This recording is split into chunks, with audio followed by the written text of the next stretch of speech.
All right, welcome to another edition of Weather and Climate Chat, taking it on the road again this time as we did, what was it, earlier this semester, I believe we did this? It was with Hurricane Florence, I Correct. believe. Yeah. Correct.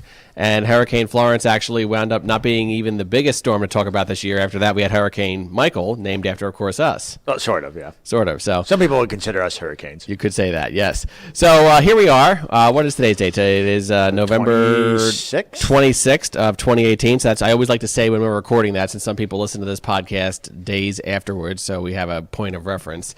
And Dr. Davis, it seems like we can't go more than 1 or 2 days without some sort of precipitation event, and that pattern has been going on since at least about July. We have a nice day, and then we have some crappy days.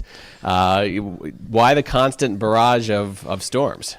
We've just been having a pretty well set up Pacific North American Oscillation, PNA. Right. For those of you who don't know much about that, you typically have a ridge that's built over the western United States and a trough over the east. So we've been having these storm systems pretty much coming out of the Great Plains, moving up from the south, and then coming into the northeast. Okay. So we got one now.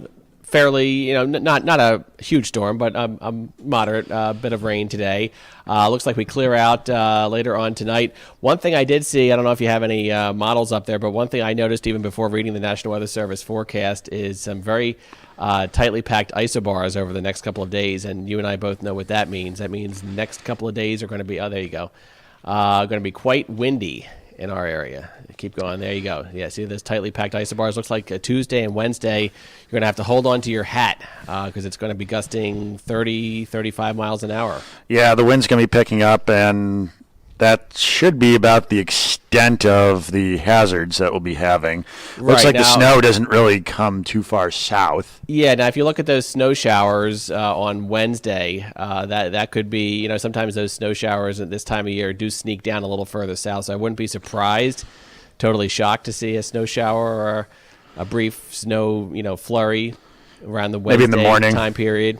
Yeah, Wednesday morning. Could be having that flurry activity, but not much out of this whole thing. But the colder air will be coming in, especially with the winds coming out of the north. How has lake effect snow been so far this year, Dr. Davis? Has there been anything of significance? I know this is around the time of year that things start cranking in your old neck of the woods and Erie, of course. Back in Ohio, we haven't had any real significant lake effect snows yet, but we've been having our periodic 2-3 inches or so event that usually brings just some treacherous weather, but other than that, we're pretty much accustomed to these big shots of snow, unlike the one we had a week or two ago. Right, and I've been having a lot of people asking me, as Monsoon Mike, and I'm sure you as Dr. Davis, do we see any more of these freak-type snowstorms coming up in the next couple of weeks? I don't really see anything looking, far out on the GFS fantasy models. In fact, if anything, I see more on the side of warmer storms, like that one. Yeah, that just passed early December. Yeah, it goes off to our west, weekend. And when you have a storm goes off to your west, you get warmer air. So I don't really see, and then there goes another potential rainstorm, but that's gone way out, and we're into the range of uncomfortability there. But, I don't really see anything in the way of surprise snow events coming in the coming weeks, although not for the next couple weeks. Right. I'm pulling up the jet stream right now. Sure, go for it. Let's loop this.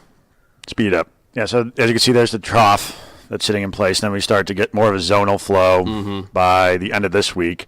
But another trough starts coming in from the west by Saturday, coming in. And that jet stream is pretty much set up right over our area. Right. To be pretty much getting those low pressures coming up from the south, moisture-laden ones. But most of them seem to be going a little further to our north, which will put us in the warm sector. Right. So dealing more with rain as opposed to snow. And temperature-wise, it looks fairly chilly for the rest of this week. Beyond that, some people have been asking me.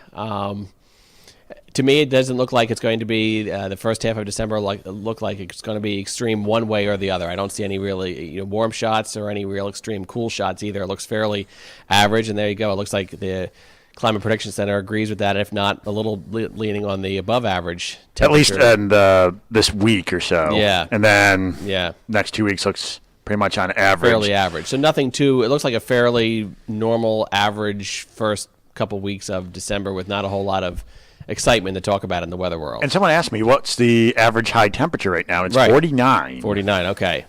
So, yeah, when we use these terms like average, you have to take that in comparison to what is average for, this time of year. So if you hear the word above average, that doesn't necessarily mean you're going to be breaking out the shorts, but that just means maybe temperatures in the mid-50s, near 60, sort of like what we had yesterday. Yesterday was a little bit above average. Yeah, yesterday was a pretty nice day. It was very nice. On Sunday. And then later this week, it looks like we might be a little on the below average side with temperatures in the mid-40s. So yes, we're going to be having, I think, these ups and downs for the next week or two, but generally on par, I would say, with what we're looking at for temperatures. So that makes our jobs a little on the boring side. Nothing too exciting, although I'm sure we'll have some exciting weather coming up as we get closer to, real winter, meteorological winter starting on December 1st and astronomical winter on, I don't know when it is this year, 21st, 22nd, somewhere around that. Yeah, I forget offhand. It always changes a little bit every year. Depending on the orbital patterns, so forth. So that's that segment of our discussion. Did you want to discuss anything climate-wise this particular week?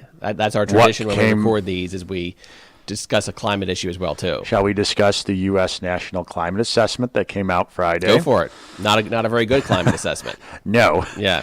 There was a report that was sent out by the government, the scientists, pretty much talking about the state of our climate, and the last one that was done was 2014, so about a 4-year period's happened since then, and pretty much 300 different scientists refuted all points that have been made by this current administration, and pretty much painted a pretty grim picture when it comes to climate, such as warmer temperatures are occurring, you're going to be getting higher sea level rise, more people are going to be moving from coastal areas to other areas. And by the end of the century, you could be looking at the U.S. economy perhaps being down by as much as 10% because of climate change. Wow. So I get more of an economic impact from that regard. Other literature that I've seen over the past year or so stated that warmer temperatures increases the irritability of people.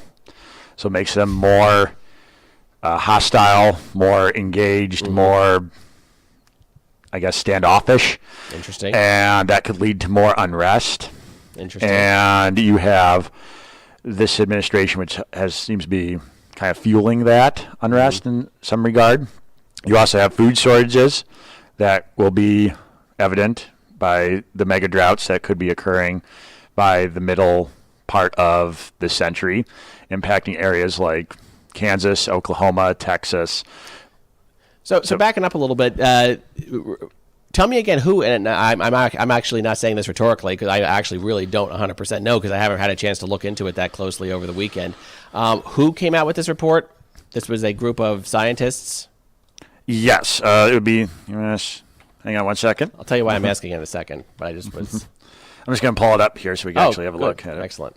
So the latest National Climate Assessment issued on Friday explores both the current and future impacts. The scientific report, which comes out every 4 years as mandated by Congress, was produced by 13 federal agencies and released by the Trump administration. So what I find kind of ironic about that is it was produced, mandated by Congress and released by the same administration that's kind of refuting some of this stuff at the same time. So that's why a lot of criticism came out about why are you publishing this on Black Friday when not a lot of people are paying attention to the news. Again, the conspiracy theories thrown in there as well, too. But possibly a potentially accurate one.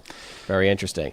Interesting. All right, so that's a huge story. Another story I saw break this weekend, I don't know if you just want to touch on it very briefly, and I know you're a busy man, you got to get to your class, is almost like dovetailing off of this. There was another report coming out of sort of like a last-ditch way that we could potentially slow global warming through spraying some kind of substance into the atmosphere. Talk a little bit about that. Geoengineering has always been talked about ways of trying to curtail the warming impacts of temperature, what we're seeing across the globe.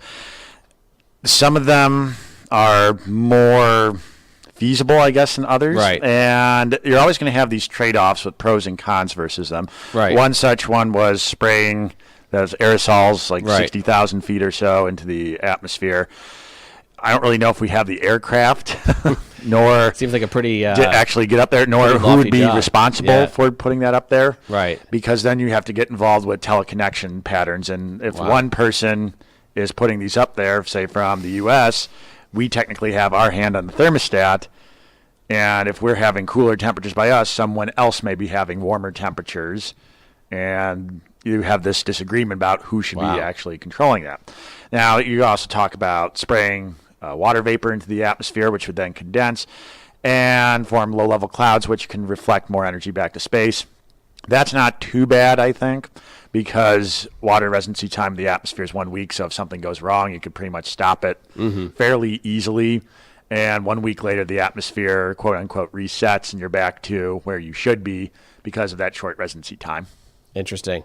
So I think what it boils down to is, it's nice to know that we potentially have these scientific ways to save our butts, so to speak, if things really go downhill. But, I mean, I think we should be focusing on other ways to prevent us from having to get to that point of emergency.